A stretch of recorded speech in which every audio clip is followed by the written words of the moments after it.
Bonjour, bonsoir à tous et à toutes et bienvenue dans C'est une bonne situation ça, le podcast fait par et pour des étudiants.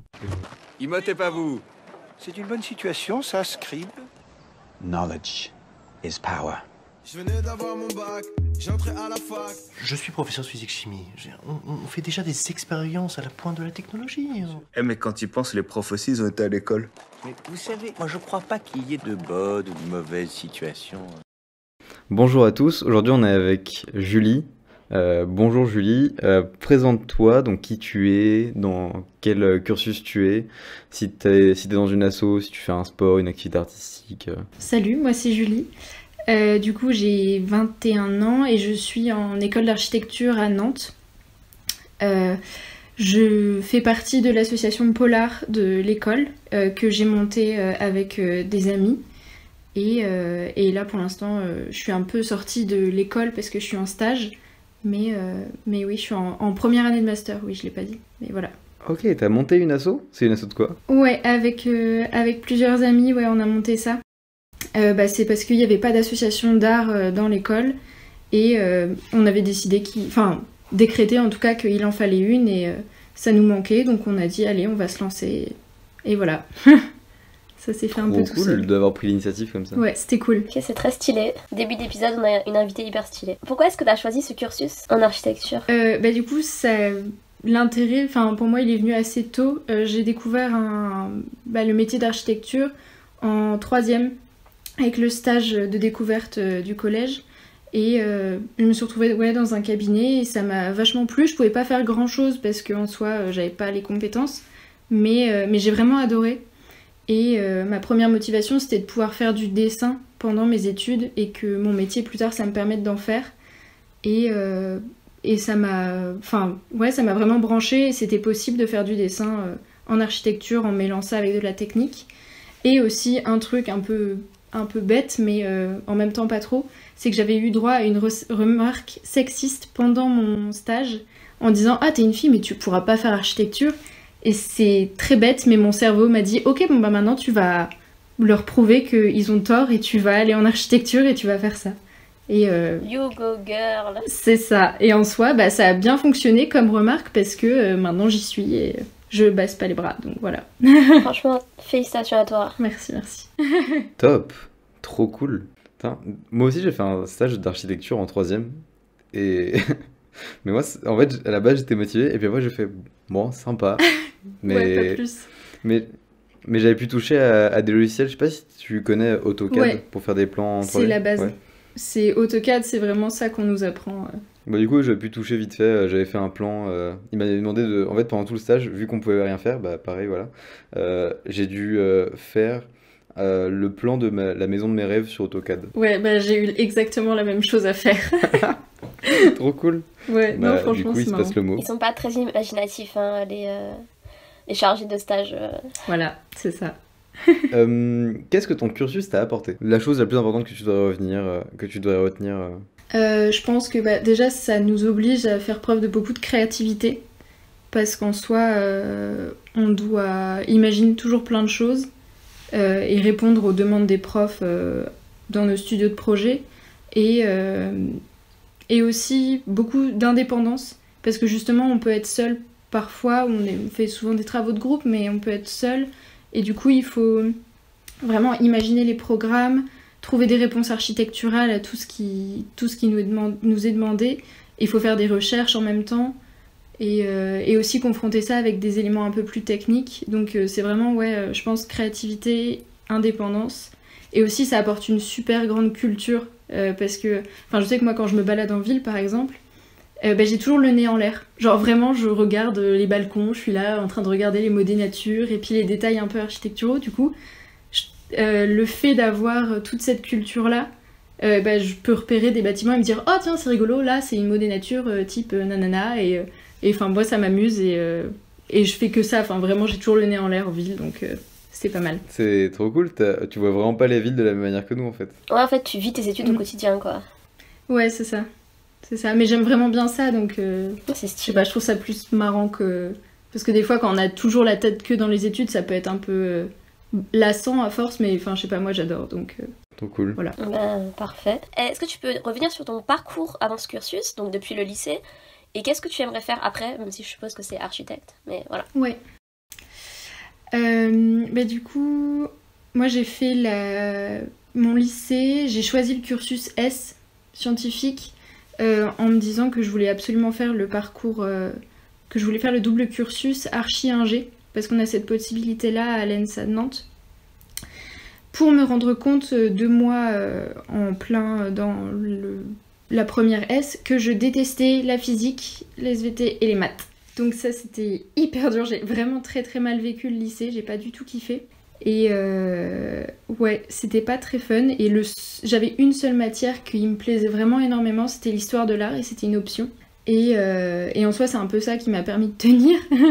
Donc c'était un peu chaud, mais j'ai quand même réussi à rentrer dans l'école que je voulais, donc ça c'était très très cool.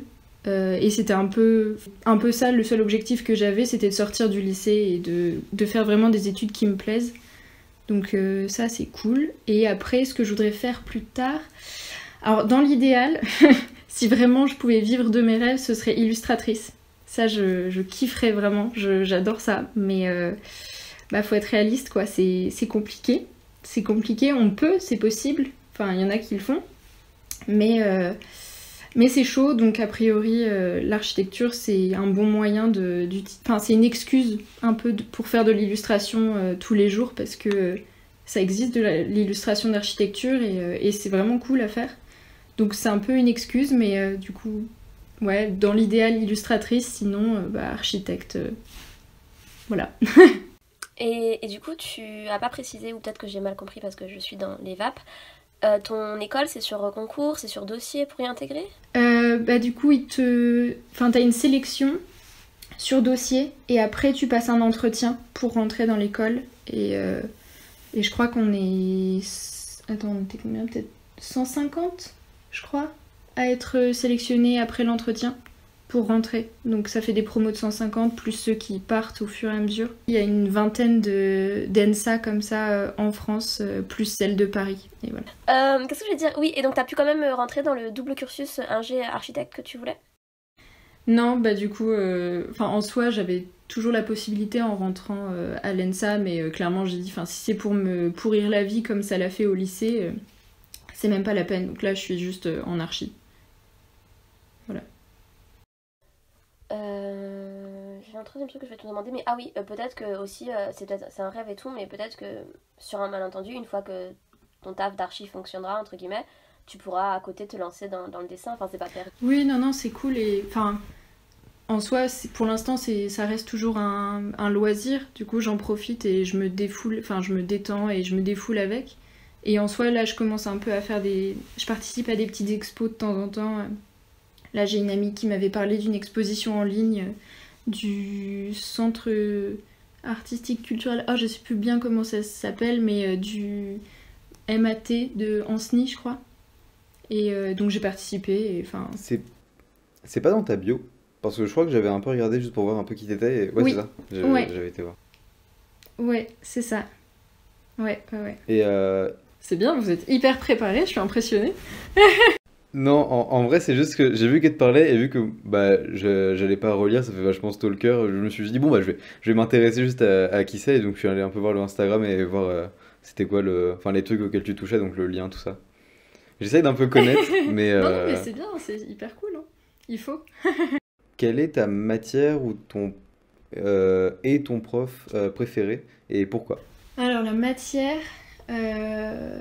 J'aurais tendance à dire l'histoire de l'art, même si en soi on en a que en première et deuxième année, je crois. Mais moi, c'est un truc que vraiment j'adore. Je suis archi fan de l'histoire de l'art et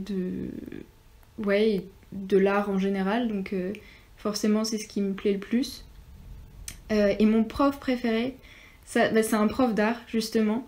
Il s'appelle Yann Taureau et je l'avais eu en enseignement pendant un semestre et c'était représentation graphique, je crois que ça s'appelait. Et en gros, on faisait des dessins et on devait monter un petit projet pour la fin du semestre. Et du coup, moi j'ai fait des illustrations de poèmes, de tous mes poèmes préférés. Donc je sais plus combien j'en ai sélectionné, peut-être une dizaine. et j'ai travaillé la mise en page et je les ai illustrées après. Et c'était vraiment un gros kiff parce qu'après, il était hyper gentil comme prof, il donnait énormément de références et de conseils. C'était vraiment top. Et à la fin du semestre, ça m'avait fait trop plaisir. Il m'a dit qu'il y avait un potentiel pour que ce soit édité. Du coup, il m'a donné un contact de maison d'édition. Les éditions Mémo, que j'adore, elles sont magnifiques. C'est surtout pour des livres d'enfants. Mais franchement, toute leur mise en page et les dessins, les artistes, c'est top. C'est vraiment magnifique. Donc si vous avez envie de lire des livres pour enfants, allez voir les éditions Mémo, c'est trop bien. Et bon, après, je me suis fait recaler par les éditions parce qu'ils disaient que c'était pas ça qu'ils faisaient, ils font pas de l'illustration de poèmes. Mais en tout cas, ça m'a montré qu'ils croyaient un peu en moi et en mes dessins, du coup, ça m'avait fait vraiment plaisir. Et donc, je pense que c'est vraiment lui mon prof préféré de tout mon cursus. Trop cool d'avoir des profs vraiment Ouais. investis comme ça pour leurs Ouais, c'est élèves. clair. Comment vois-tu le fait d'être étudiant en France aujourd'hui en 2021 et qu'est-ce que tu penses de ton établissement d'enseignement supérieur? En vrai, avant 2021, je trouve que la situation d'étudiant, c'était un peu la meilleure situation qui existait. Parce que c'était vraiment hyper cool, tu profites de plein de choses. Genre, tu vas au musée, t'as des réductions, au cinéma, c'est pareil. T'as la vie culturelle qui est hyper accessible. Tu peux sortir un peu comme tu veux quand même. Enfin, genre le soir, si tu t'arranges bien avec tes cours le lendemain, tu peux faire tout ce que tu veux, c'est vraiment cool.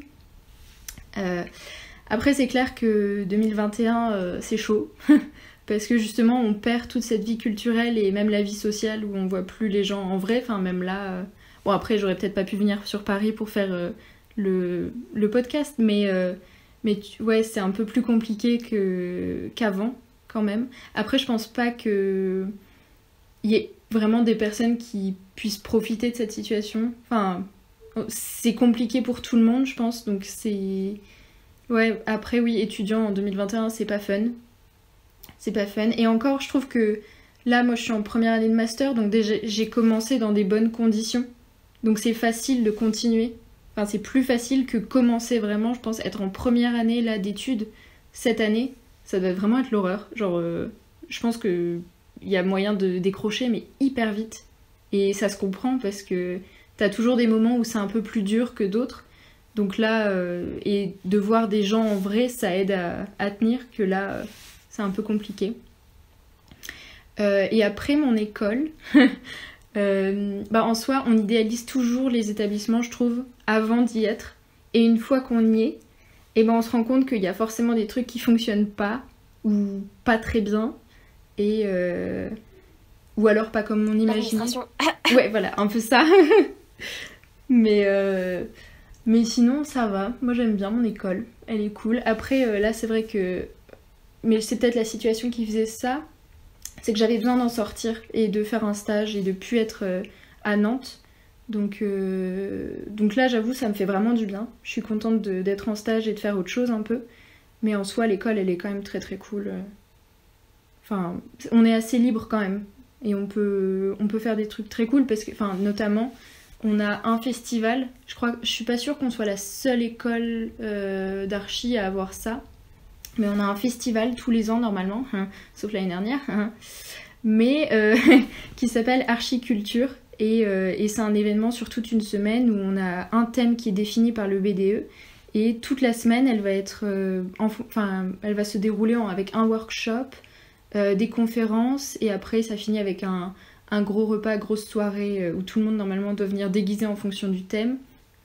Et je crois qu'il y a des fois aussi des concerts. Ah oui, il y a un festival, non pas un festival, je suis con. Un défilé de mode qui se fait avec l'école Chardon-Savart, je crois. Et oui, donc concert, l'année dernière, il y aurait dû avoir un super concert de fou, mais voilà. Donc c'est ça aussi qui fait que l'école de Nantes, elle est vraiment top. C'est qu'on a le festival Archiculture. Ah ouais, c'est original et ça doit être hyper intéressant. Ouais, non, franchement, on a de la chance pour ça. Trop cool. Ouais. Qu'est-ce qui t'intéresse le plus à travers ton cursus? À travers tout mon cursus, je l'ai déjà beaucoup dit, mais le dessin. Après, oui, du coup, on a une grande liberté, je trouve, en architecture et dans ces études-là. Et on a moyen de mettre l'accent sur vraiment ce qui nous plaît et de nous dépatouiller pour vraiment faire, donner notre patte et artistique ou créative ou technique. Et on peut l'exploiter à fond. Donc moi j'aime bien faire ça avec le dessin. Enfin, c'est un peu une excuse, mais je sais que des dessins techniques ou des trucs comme ça, je vais les faire à la main pour me faire le plus de dessins possible. Et aussi, oui, comme je l'ai dit, je suis en stage et là c'est vraiment cool parce que je suis confrontée au terrain, chose qu'on a un peu moins à l'école. Mais du coup, les visites de chantier et rencontres avec les artisans, les ouvriers, ça aussi c'est vraiment, vraiment cool dans ce cursus-là. Qu'est-ce que tu fais en stage du coup? Là, je suis dans un cabinet d'un architecte du patrimoine. C'est à la campagne à côté d'Angers. Et donc, ça dépend. Enfin, là, il est enseignant aussi à l'école de Rouen, école d'archi de Rouen. Donc là, cette semaine, il est pas là. Et puis, il y a un autre stagiaire avec moi. En gros, on est en train de faire des plans sur AutoCAD, le logiciel dont tu parlais tout à l'heure. Et on est en train on a monté aussi un dossier de demande de subvention pour un château. Parce que comme c'est un architecte du patrimoine, on fait des châteaux, des domaines. C'est très très cool. Hein. C'est la vie de château là en ce moment. C'est impressionnant. C'est vraiment hyper agréable de travailler dans un cadre pareil. Mais ouais, donc on a monté un dossier de demande de subvention pour faire des travaux. Et là, on est en train de monter un permis de construire pour ce même château. Donc, vous faites de la rénovation dans les éléments, dans des institutions du patrimoine? Ouais, en gros, c'est ça. Ok. Ouais. Et toi, ton style architectural, c'est quoi? C'est plutôt moderne, plutôt ancien, plutôt contemporain? Moi, j'aime vraiment bien le patrimoine parce que... c'est une problématique assez actuelle, je trouve, quand même, parce que on peut pas faire que construire du nouveau. Enfin, à un moment, on va plus avoir de place et on a vraiment des très beaux... des super belles maisons anciennes, des super beaux domaines, même si ça n'a pas besoin d'être un château, hein, forcément, ça peut être juste une petite maison ancienne ou une petite ferme. Mais je trouve ça vraiment super beau et très intéressant. Et justement, ça donne un peu un petit défi de se baser sur quelque chose d'existant pour essayer de trouver une réponse et de le rendre habitable ou de justement le changer et en faire, je sais pas, un lieu d'exposition ou une habitation. Et c'est d'autant plus intéressant. Après, moi je sais que j'ai un problème avec la couleur aussi. J'adore mettre de la couleur partout si je peux. Donc y a un architecte que j'adore, c'est Ricardo Bofill, qui a fait... il a fait une cité, je crois, en région parisienne que moi je trouve pas forcément très très belle. Mais il a fait pas mal de bâtiments en Espagne qui sont très très colorés et avec une géométrie... simple et compliqué en même temps, et je trouve ça magnifique, vraiment. Voilà. Après, je sais pas si j'ai vraiment de style pour l'instant, moi. Mais voilà. Si, un truc... j'ai une obsession avec les briques. Voilà, les briques en terre cuite, j'adore ça, et j'essaie d'en mettre partout. C'est le seul problème que j'ai. C'est le seul problème que j'ai avec les matériaux, c'est les briques. Je comprends. C'est magnifique en même temps. En parlant d'Espagne, de géométrie compliquée et de couleurs, est-ce que tu aimes bien Antoni Gaudí? Je sais pas, Gaudi peut-être? Gaudi? Ouais. Ouais. C'est... on appelle ça un starchitecte.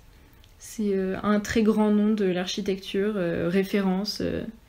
Oui, c'est clair que il a fait des bâtiments magnifiques et des géométries incroyables. Et c'est une pointure, quoi. C'est une grosse référence qu'on utilise beaucoup quand même en archi. C'est vrai qu'en soi, on connaît pas de grands noms d'architectes à part peut-être celui-là, et j'en connais pas beaucoup. C'est parce que j'avais eu l'occasion de le visiter, en vrai, que je le cite. Ouais. Mais de visiter la Sagrada Familia Ouais. et un immeuble qu'il avait fait dans Barcelone, mais je sais plus comment ça s'appelle. Mais on connaît pas beaucoup de noms d'architectes connus. Ah ouais? Nous, on est vraiment là-dedans, donc forcément, il y a les starchitectes, il y a Jean Nouvel, of course. Il y a Zaha Hadid, moi je trouve qu'elle est géniale, elle fait des bâtiments vraiment très très beaux. D'autres architectes. Et forcément, enfin, quand il faut me demander des noms d'architectes, je vais forcément les paumer et je vais devoir chercher pendant 10 ans. Pour Gaudi, il me semble que dans One Piece, alors ceci est une référence très pointue d'élite, mais dans One Piece, bon, ceux qui connaissent ont la ref, hein, c'est de niche. L'arc Dressrosa, je crois qu'il a été inspiré par ce quartier-là de Barcelone, justement, qui a été construit par Gaudi. Là, tu parles aux auditeurs, hein, parce Donc, que je sais pas si t'as vu One Piece, toi, Julie? Du tout, non, vraiment pas, je suis désolée. Voilà, bon, les gens qui sauront, le reste, Je tant suis pis. désolée. Voilà, c'est pas grave, mais je vous mettrai, au pire, vous pouvez aller regarder Dressrosa, Ok, ça marche. et je J'irai crois voir que ça. ça a été inspiré de ça, voilà. Est-ce que tu as envie de partir à l'étranger pour faire une partie ou le reste des études? Bah, dans notre cursus, on est obligé. En fait, notre école, elle nous oblige à faire au moins 6 mois à l'étranger. Et là, il s'avère que aujourd'hui, tout juste, je viens d'avoir un appel de mon père, en fait, parce qu'on a des amis de famille qui sont allemands et avec plusieurs architectes dedans, enfin, dans leur contact. Et a priori, mon père en a parlé de trouver un stage là-bas. Donc j'ai énormément de chance parce qu'ils ont été très réactifs et a priori j'ai plus qu'à choisir entre Rotterdam et Düsseldorf, mais a priori j'ai un stage à l'étranger. Yes. Ouais, non, là je sens que j'ai énormément de chance, mais à la base normalement je devais partir à Belfast là en ce moment, mais c'est tombé à l'eau avec Brexit plus Covid, donc c'était mort. Et donc j'avais fait une nouvelle demande d'Erasmus pour le semestre prochain en septembre, partir à Limerick. Donc là c'est République d'Irlande, donc normalement je peux y aller comme je veux sans payer 3000 € le semestre. Mais a priori du coup je sais pas si je pars à Limerick ou si je fais un stage à l'étranger. On va voir. BNF, ça a l'air tellement compliqué de trouver un stage en ce moment. Et du coup, tu parles allemand? Oui, je parle allemand. Quand j'étais petite, on a habité avec mes parents et ma sœur, on a habité 2 ans à Stuttgart. En Allemagne, ouais, donc ça oblige. Aïe, franchement, force à toi. Les langues à déclinaison, moi je dis non, j'ai arrêté. Ouais, je comprends, mais moi j'ai toujours du mal avec les déclinaisons. Hein. Je sais jamais s'il faut dire der ou das ou di ou den ou dem, je sais pas. Je fais à l'oreille. Ça se fait pas, mais je le fais à l'oreille. Mais t'as raison, enfin, on utilise des astuces que tu peux. Ouais, du coup, tu parles allemand, ok. Quand tu étais petite, comment est-ce que tu imaginais les études supérieures? Et est-ce que c'est mieux ou est-ce que c'est pire? Et en fait, quand j'étais petite, moi, ça s'arrêtait au lycée. J'arrivais pas à imaginer plus loin que le lycée et que le bac. Genre pour moi le bac c'était le goal de ta vie qu'il fallait atteindre et genre c'était un peu la ligne d'arrivée, tu vois, parce que quand c'était mes parents qui me racontaient ça, le lycée, tout ça, et c'était vraiment l'épreuve la plus dure à passer. Donc les études, j'imaginais pas ça du tout. Je sais pas, j'y ai jamais pensé quand j'étais petite. Donc ça me paraissait hyper loin. Donc je saurais pas dire si c'est mieux ou si c'est moins bien que ce à quoi je m'attendais vu que je les imaginais pas. Et voilà. Est-ce que tu as un travail à côté de tes études? Non, j'ai pas de travail. J'ai beaucoup de chance là-dessus parce que mes parents peuvent m'accompagner avec mes études, donc j'ai pas besoin d'avoir un boulot. Après, je fais des petits jobs d'été quand même pour essayer d'avoir un peu de thunes. Mais pas pendant les études, non. Il y a un jeu. Du coup, je te laisse commencer, Anaïs. D'accord. Je me tue quand j'ai besoin de naître. J'ai multiplié les naissances. Ouf. Non, ça je pense pas que ce soit de la littérature. Je dirais non, je dirais rap. Et c'est du rap, c'est de Booba dans GP, dans son album Ultra qui vient de sortir. Ok, ça va, ça commence bien. Ouais, Booba le sent. Il a fait une excellente interview sur Brut, enfin excellente, moi je l'ai bien aimé. Waouh. Mais on est sur Planète Rap là ou quoi? Alors moi je l'ai vu passer chez Combini avec le gamin là, je sais plus comment il s'appelle. Oui, Beat. ouais. Je sais pas si vous connaissez, ouais mais ça s'écrit, c'est pas Beat, c'est BEAT. Mais c'est un enfant qui doit avoir peut-être 13 ans mais qui parle de rap de manière on va dire journalistique entre gros guillemets parce que il est pas très rigoureux je crois, je sais pas, j'écoute pas trop mais et en gros il s'est fait connaître il y a pas longtemps et du coup maintenant il était chez Combini pour interviewer Booba, c'est trop drôle. Ok, à toi Raphaël. C'est le bas de l'immeuble contre le haut de l'échelle. Peut-être littérature quand même ça. Et non, c'est du rap, c'est Eden Ouf. Dillinger dans Trauma. D'accord. Bah après, faut savoir, c'est une excuse comme une autre, hein, mais que j'ai une hyper mauvaise culture des musiques actuelles, on va dire. Ça fait un peu vieux de dire ça, mais vraiment, genre, j'écoute plutôt de la musique T'inquiète. un peu plus vieille. Donc j'ai une très très mauvaise culture musicale actuelle. Voilà. Pour essayer de m'excuser. Euh, T'écoutes quoi comme musique? En vrai, j'écoute plein de trucs différents.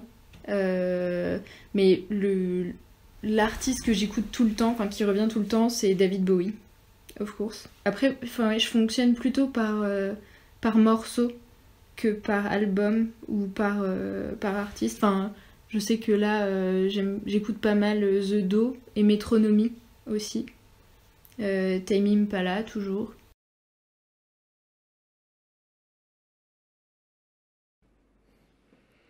Et t'écoutes Tame Impala, est-ce que t'écoutes Pond? Non, je connais pas. C'est un groupe qui fait des musiques que je trouve similaires, enfin dans la Ouais. même vibe en tout cas, et c'est POND, et c'est vraiment genre un mood hyper particulier mais hyper sympa. Enfin, si t'aimes vraiment Tame Impala fort, bah Pond ça pourrait vraiment te plaire. Vas-y, c'est à toi Anaïs. Ouais. Ok, du coup, prochaine question, prochaine phrase. Un roi sans couronne, c'est mieux qu'un roi sans tête. Euh, Alors, je te rappelle qu'on est en histoire, à tous les coups, elle cite un auteur du 17e ou un truc comme ça. non, en vrai, je sens que je vais être nulle, mais peut-être littérature. Et non, c'est du rap, Toujours c'est de pas, Booba la dans vache. RST, dans son dernier album Ultra. Est-ce que j'ai juste écouté l'album et fait allez, il faut que je remplisse cet épisode? Peut-être, peut-être. Tu fais du prosélytisme. Voilà. Est-ce que je vous conseille d'aller écouter? Allez faire votre avis. Moi, je l'ai bien aimé, mais je peux pas donner un avis tout de suite. Il faut que je mature le truc, que je le réécoute plusieurs fois, tout ça. Voilà. Allez faire votre avis. À toi, Raphaël. C'est ceux qui manquent qui donnent la raison d'être. Bon, là, ça va quand même être de la littérature. Ça fait quand même 3 fois que je le dis. Et il y a toujours eu que du rap. Faut que ce soit de la littérature à un moment. Ouais, c'est même de la philo, c'est Lao Tzu. Ok, je connais pas du tout. C'est un grand philosophe du monde asiatique, Ok. mais je crois que c'est de l'Antiquité, si je ne me D'accord. trompe pas. Je n'ai absolument pas les rêves, du coup, si quelqu'un passe par là et en lettres et veut nous fusiller, c'est Ah compréhensible. non, vous fusillerez juste Raphaël parce que moi, je n'ai pas parlé. Voilà, Hein, du on s'en coup, souvient. c'est la fin du jeu. Je pense que c'est je pense que c'est le moment, c'est le deuxième moment le plus important du podcast. Du coup, c'est quoi ton assaut? C'est l'association Polar. Et donc, on est la seule asso d'art dans l'école d'architecture de Nantes. Et en gros, on a monté l'asso pour faire de l'art aux gens, enfin, et leur permettre de voir qui voulait faire de l'art aussi, et si jamais, enfin, en gros, le but c'était de, pourquoi pas, à terme, organiser des sortes de petits workshops ou des après-midi où on allait apprendre une nouvelle technique de dessin ou de gravure ou quoi que ce soit, enfin, ça peut être un peu tout. Et après, comme aussi les profs sont très faciles d'accès, j'ai envie de dire, et ben il y a possibilité de leur demander de l'aide et des contacts aussi pour pourquoi pas. On est juste à côté de l'école des Beaux-Arts de Nantes, donc pourquoi pas aller utiliser leur matos aussi de temps en temps, mais après en conditions normales quoi, avec le Covid et tout ça, c'est pas possible de rentrer dans les autres écoles, mais à terme c'était ça l'idée quoi. Et d'ailleurs, vous l'avez monté avant le Covid ou pendant le Covid, l'assaut? Avant. On l'a monté l'été avant la L3. Du coup, ça va faire. L'assaut va avoir 2 ans là, en fait. Et du coup, donc, la prochaine question ça aurait été pourquoi et comment tu y es rentré, mais là, c'est toi qui l'as Ouais. fondé. C'est ça. Donc, c'est parce que tu estimais, tu l'as un peu répondu, il y avait un besoin d'art dans cette école. Ouais, c'est ça. Bah, c'est qu'en fait, on avait seulement un cours d'art par semestre. Et comme moi, c'est vraiment genre, un peu ma matière préférée, ce que je préfère faire, et que j'ai plusieurs amis qui étaient dans ce cas-là, à se retrouver, enfin, à trouver qu'il n'y en avait pas assez en fait. Et ben, on s'est dit qu'il fallait monter quelque chose, et comme ça permettait de créer du dialogue entre les étudiants aussi et avec les profs d'art.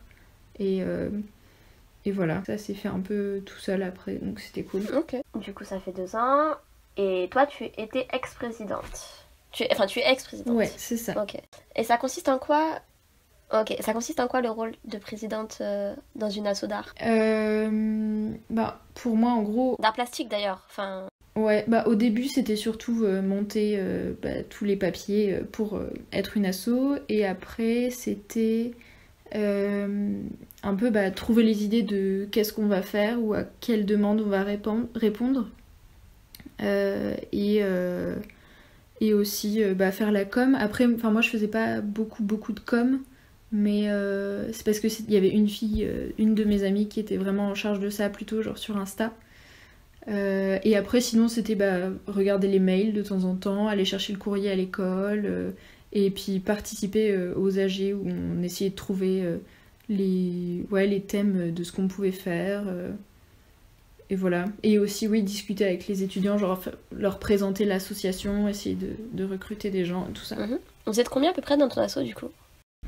Ah, on est très peu parce qu'en fait, ça a pas très bien fonctionné la première année. Après, et puis là, j'avoue, comme avec le Covid, je crois qu'il y a très peu de choses qui se sont faites, et on a surtout répondu à des demandes en fait des autres associations et du BDE.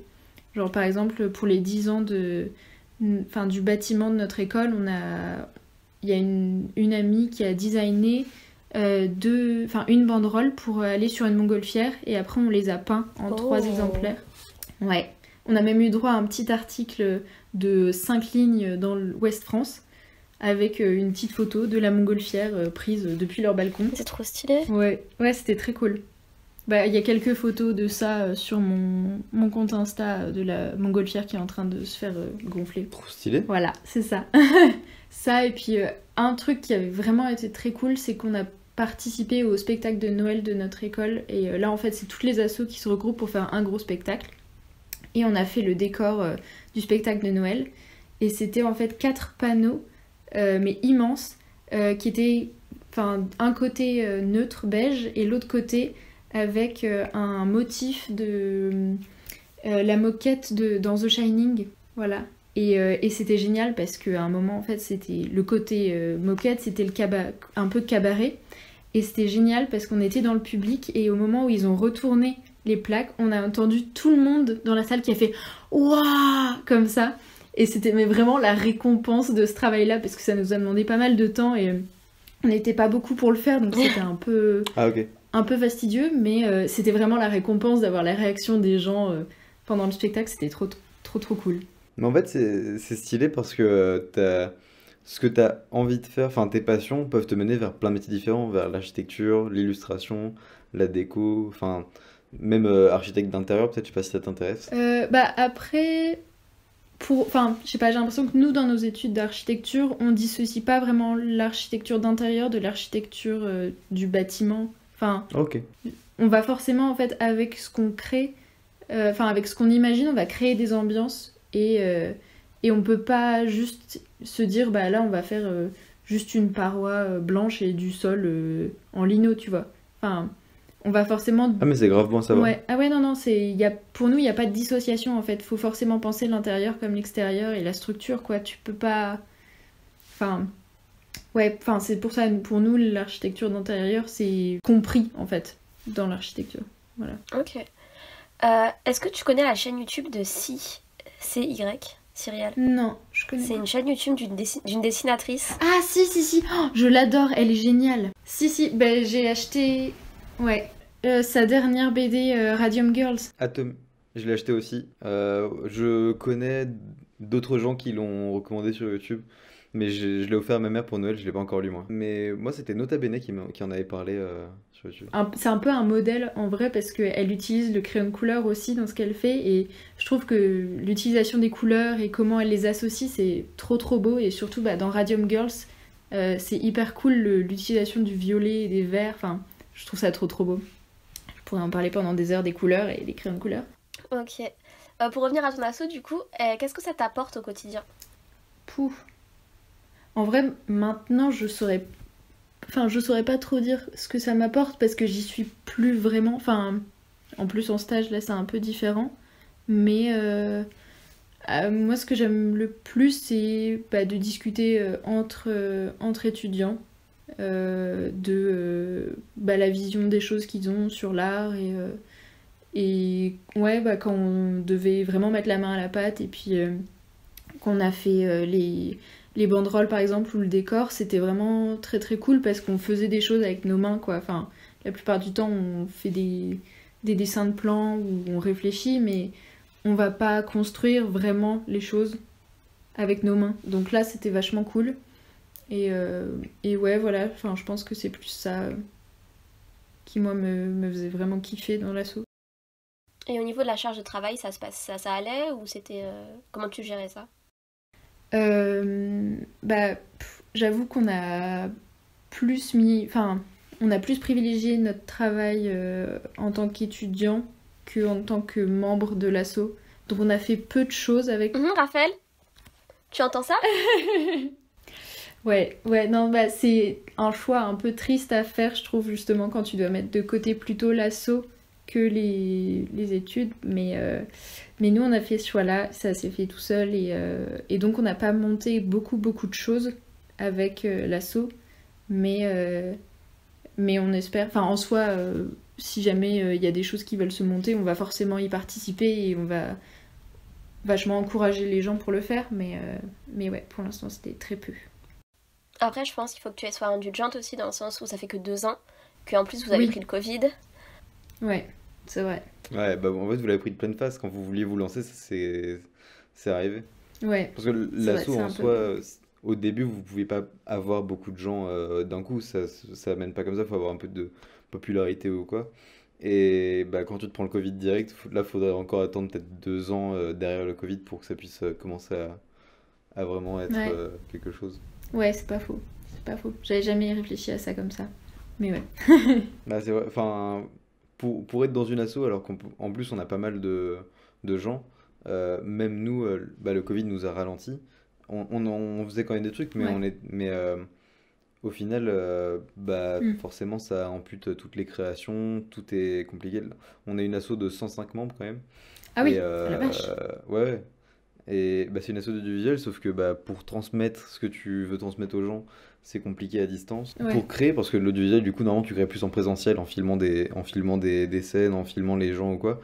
Pareil, c'est pas possible. Donc, on le fait à distance, comme là, on fait là avec toi. On faisait il y a des appels à distance qui sont faits pour organiser ou même pour interviewer des gens, mais bon, c'est pas la même chose. Donc, oui, ouais.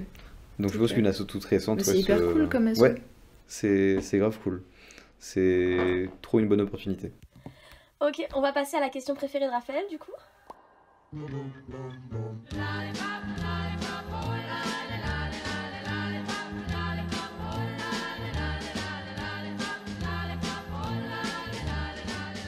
Ouais, pas la question préférée.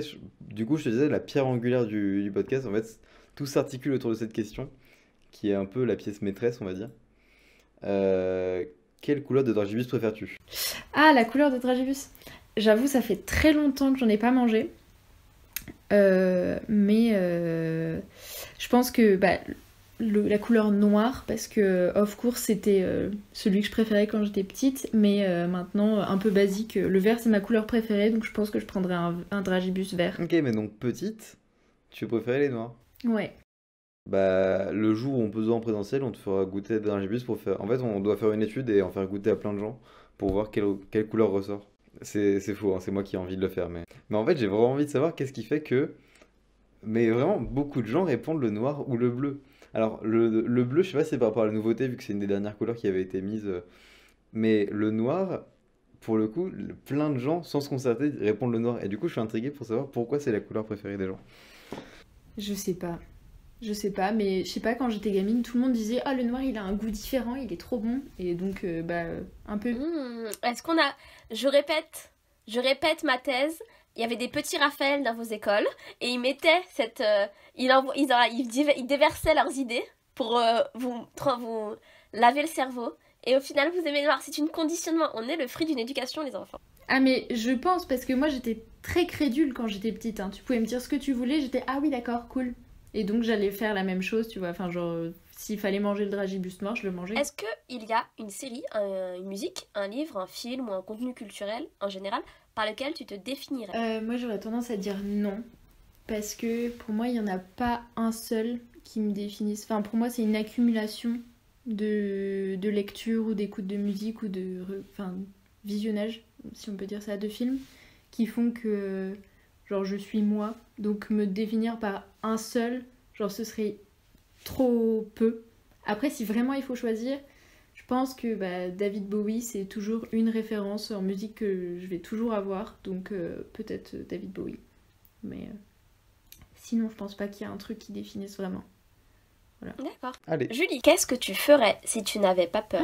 Ah, si j'avais pas peur. Ah, c'est chaud ça. Hein. Ah putain, je ferais plein de trucs. Mais vraiment.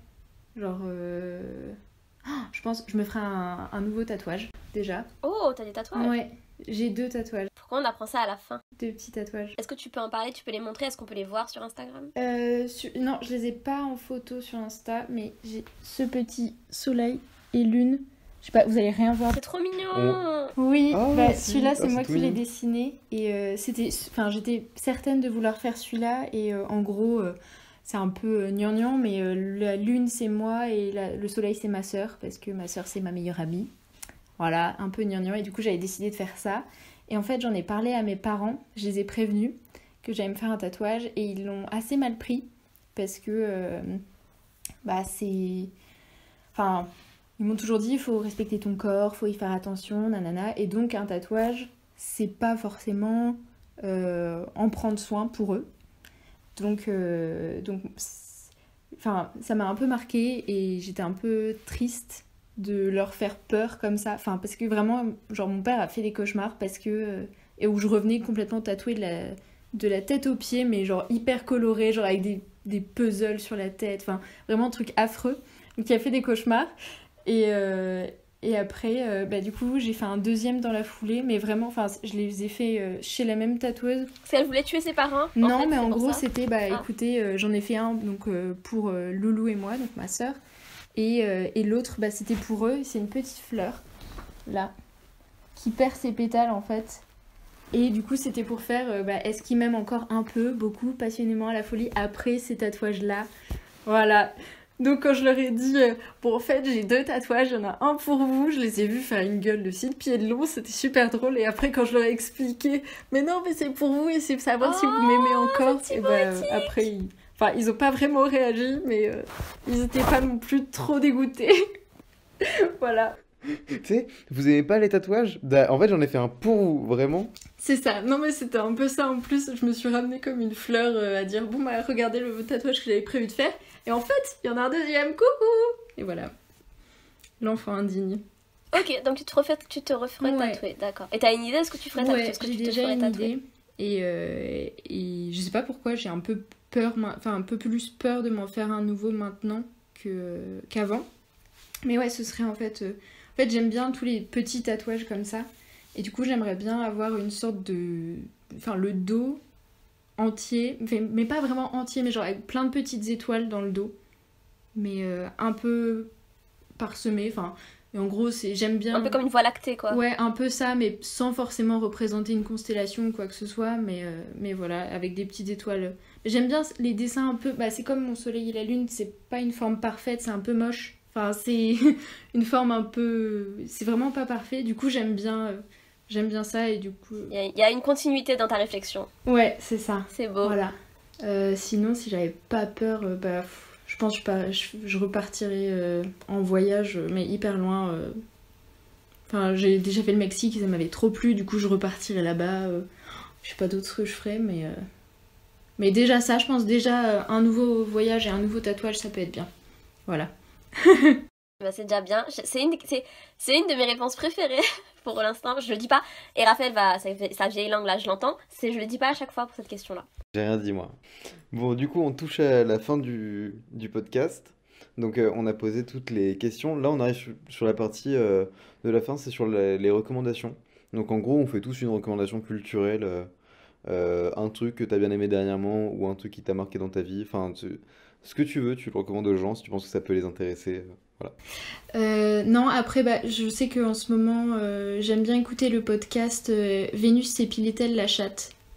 C'est sur l'histoire de l'art et plein de sujets dont on n'a pas forcément conscience. Genre le male gaze, il y a un peu, je crois, il y a eu sur Frida Kahlo. Je crois qu'il y en a un qui est en préparation sur Pablo Picasso, mais je suis pas sûre. Mais il est vraiment bien comme comme podcast et parce qu'il est engagé aussi point de vue féministe, donc forcément c'est top. Voilà. Alors, je l'ai pas fait exprès parce que je ne connaissais pas l'invité, mais j'ai décidé ce soir, et ceci a été écrit avant l'émission, donc c'est vraiment pas fait exprès. J'ai décidé de vous recommander des podcasts, et j'ai décidé d'ouvrir la porte. Des podcasts féministes qui sont à peu près l'essentiel de ce que j'écoute. Et je vais commencer par vous conseiller un podcast à soi d'Arte. Alors, qu'est-ce que c'est un podcast à soi d'Arte? Donc, c'est un podcast tenu par... Je vais pas me tromper, donc je dirai pas son nom. Et en tout cas, elle est... c'est-à-dire que c'est une... je crois que c'est une journaliste, je suis pas sûre, qui, en fait, à chaque épisode, il y a un thème. Et vis-à-vis de ce thème, en fait, elle va faire des recherches, elle va vous donner des chiffres, des trucs concrets. Et elle va, en fait, parsemer ce fait, elle va travailler ce thème autour du féminisme, de où est-ce qu'on est dans la société aujourd'hui. Donc il y aura... il y a par exemple un des épisodes qui m'a marqué, c'est Qui gardera nos enfants, qui montre qu'une fois que les femmes blanches sont émancipées, en fait, il reste toutes les autres femmes... On avait déjà parlé de ça. Peut-être, mais je l'ai jamais recommandé. Je suis sûr que... Sur l'épisode de Tatiana. Je l'ai pas recommandé. Ouais, mais je l'ai pas recommandé, ok. je pense. D'accord. Ouais. Laisse-moi tranquille. Et du coup... voilà, en plus j'ai oublié ce que je voulais dire. Tu vois, comment on appelle ça? Mansplaining. Merci. Et du coup, oui, du coup, il reste les autres femmes, etc. Et donc, c'est juste un thème, en fait. Donc, elle va prendre plein de thèmes. Il y a ça, il y a qui s'occupera des enfants. Il y a sur la pédophilie, la pédocriminalité, plutôt. Il y a sur tout ce qui est... à l'époque où il y avait la ZAD, en fait. Elle est allée, elle a interrogé les gens et elle a vu, en fait, que les systèmes patriarcaux... ça continue à bien fonctionner, même dans des sociétés qui se disaient déconstruites, libres, de gauche, etc., etc. Raphaël, ça va bien se passer, respire. T'inquiète. Et ensuite... et par exemple, et moi, l'épisode, je vous fais un petit clin d'œil, les femmes qui veulent des enfants. Moi, j'en voulais pas avant, mais j'ai écouté ça m'a rincé. Allez écouter l'épisode « Le gynécologue et la sorcière ». Ah, ça va vous donner une petite idée du monde dans lequel on vit. Excellent, évidemment, sur les violences gynécologiques. Si vous craignez ça, n'allez pas l'écouter, mais c'est important pour les hommes comme pour les femmes. Voilà, c'était mon recommandation. Pour moi, c'est un basique pour rentrer dans les podcasts féministes. Et c'est Arte, et donc c'est hyper quali. Vas-y. Moi, ça me fait penser à... J'ai lu un bouquin de Mona Chollet, Les sorcières, qui était absolument génial, que j'ai trop kiffé. Il est trop bien, mais vraiment... C'était dans l'épisode de... On en a parlé dans l'épisode de Diane. Allez, écoutez. Voilà. Ça a été recommandé... Oui, vas-y, hein. Ça a été recommandé, mais juste... non, c'était juste... oui, c'est une bonne auditeurs. recommandation. Enfin, vraiment, hyper intéressant. Et c'est vrai qu'il y a plein de choses auxquelles j'avais jamais pensé. Genre, enfin, notamment, moi, ça m'a fait... j'avais jamais tilté avant, mais ouais, il y a notamment le fait que les femmes... Il y a certaines femmes qui sont pas faites pour être mères, et genre qui ont juste pas envie d'être une maman. Et c'est vrai que c'est une éventualité à laquelle j'avais jamais pensé. Et en soi, c'est très vrai... Que 84% des femmes estiment qu'avoir fait un enfant a été un frein dans leur carrière. Et c'est une source du CSEP. Je ne sais pas exactement ce que c'est, on mettra un lien en description. Voilà, 84%. Je pense que si on interroge les hommes, ce chiffre n'est pas similaire. Ah non, mais c'est fou, hein. La question de la maternité, c'est hyper impressionnant. Enfin, les répercussions que ça peut avoir. Et pourtant, c'est censé être un goal de vie qu'on nous donne depuis toute petite. C'est pire que ça. Pire qu'un goal, c'est censé être un besoin, en fait. C'est ça. C'est pire que ça. Un besoin naturel. Pas forcément. Tout le monde est différent. Raphaël, à toi, parce que sinon le féminisme, ça m'amène très très loin pendant des heures. Donc... Ça peut aller très loin. Moi, j'allais recommander, du coup, c'était... attends, je remonte. C'était Kaki, c'est un artiste qui est dans, on va dire, dans le rap, mais on va dire que c'est plus du rap pop. Genre, la musique que je préfère de lui, c'est carrément plus de la pop, c'est pas du tout du rap. Ce qui s'appelle... je vais pas dire de bêtises, donc je vais rechercher ça tout de suite. Voyage de nuit, et c'est trop beau. Il chante vraiment, et enfin le clip est magnifique. Il y a un making-of du clip qui est génial aussi. Et voilà, du coup, Kaki, c'est trop bien, et c'est pas du tout connu, genre il a 7000 abonnés, et c'est trop bien. Avec nos 14 écoutes, voilà. Avec nos 14 écoutes, tu veux qu'on lui envoie de la force?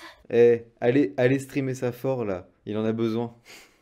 Grâce à nous, il va monter, mais comme une flèche. Ah bah t'inquiète, enfin de toute façon on les a vus. Hein. C'est ça. Johnny il serait là si on n'était pas là? Je pense pas. Et non, grâce à nous, tout ça. Bah non, bah oui, bah Ouais, c'est on clair. n'en parle pas. Écoute, Julie, on a été ravis. Ton épisode était hyper intéressant. Merci d'avoir accepté de venir. Bah merci à vous de m'avoir invité, c'était très très cool. On espère, vous les auditeurs, nos 14 auditeurs fidèles, et je pense aux autres aussi qui n'ont pas eu le temps encore de venir. C'est vis-à-vis d'un truc que je disais à Raphaël ce matin, c'est pour ça que je rigole.